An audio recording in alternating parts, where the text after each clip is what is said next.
നാടൻ പ്രാണി അന്തരിച്ചു. ഓ അങ്ങനെ നടൻ പ്രാൺ അന്തരിച്ചു. ഫോൺ എടുക്കണോ വാതിൽ തുറക്കണോ? വാതിൽ തുറന്നു നോക്കാം. Hello hello.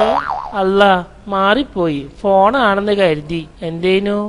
അല്ല, ഗഫൂർക്ക ഇല്ലേ? ഗഫൂർക്ക കോളേജില് ക്ലാസ് എടുക്കാൻ പോയി. അപ്പോ മൂപ്പര് അല്ല, അദ്ദേഹം പ്രൊഫസർ ആണല്ലേ? അപ്പൊ ഞാൻ കേട്ടത് ശരി തന്നെ. അല്ല, നിങ്ങളെന്തേനും കേട്ടത്? ഗഫൂർക്ക പ്രൊഫസർ ആണെന്ന് ഞാൻ പറഞ്ഞപ്പോ നമ്മുടെ സുലൈമാൻ പറയാ ഗഫൂർക്ക പ്രൊഫസർ ഒന്നുമല്ല, വെറും ഡ്രൈവർ ആണെന്ന്. അതൊന്നും ഞമ്മക്ക് അറിഞ്ഞൂടാ. ദിവസേന രാവിലെ ക്ലാസ് എടുക്കാണെന്ന് പറഞ്ഞ് കോളേജിലേക്ക് പോകുന്നത് കാണാം. ഓഹോ, അപ്പോ ഗഫൂർക്ക ചിലപ്പോ വിസിറ്റിംഗ് പ്രൊഫസർ ആയിരിക്കും അല്ലേ? അല്ല, നിങ്ങക്ക് മൂപ്പരെ കാണാൻ അത്ര നിർബന്ധാണേല് ഇപ്പൊ ഗവൺമെന്റ് ആർട്സ് കോളേജിൽ ചെന്നാ മതി. ഓ ആയിക്കോട്ടെ, വളരെ നന്ദിയുണ്ട് സൂറത്ത, നന്ദിയുണ്ട്. എന്ത് പന്നിയുണ്ട് എന്നാ? അയ്യോ, പന്നിയല്ല, നന്ദിയുണ്ടെന്നാ ഞാൻ പറഞ്ഞത്. താങ്ക്സ്. എന്നാ ഞാൻ വരട്ടെ. ഒരൊറ്റ ചവിട്ട് ഞാൻ തരൂ. എന്റെ മോനെ പുറയില് കെട്ടില്ലാന്ന് അറിഞ്ഞിട്ട് ആർത്തേക്ക് കേറുന്ന? അയ്യോ അങ്ങനെയല്ല, ഞാൻ പോട്ടെ എന്നാ ഉദ്ദേശിച്ചത്.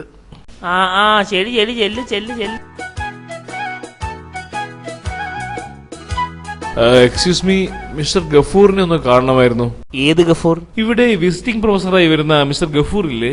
അങ്ങനെ ഒരു വിസിറ്റിംഗ് പ്രൊഫസർ ഇവിടെ ഇല്ലല്ലോ. അങ്ങനെ വരാൻ വഴിയില്ലല്ലോ. ഇവിടെയാണ് ക്ലാസ് എടുക്കുന്നതെന്നാണല്ലോ അദ്ദേഹത്തിന്റെ ഭാര്യ സൂറാത്ത പറഞ്ഞത്. ഓ ഗഫൂർക്ക മൂപ്പരിവിടെ ക്ലാസ് എടുക്കുന്ന ആളൊന്നുമല്ല, ക്യാൻറ്റീനിലെ ഗ്ലാസ് എടുക്കുന്ന ആളാ. ഇപ്പൊ ചെന്നാ ക്യാൻറ്റീനിലുണ്ടാവും.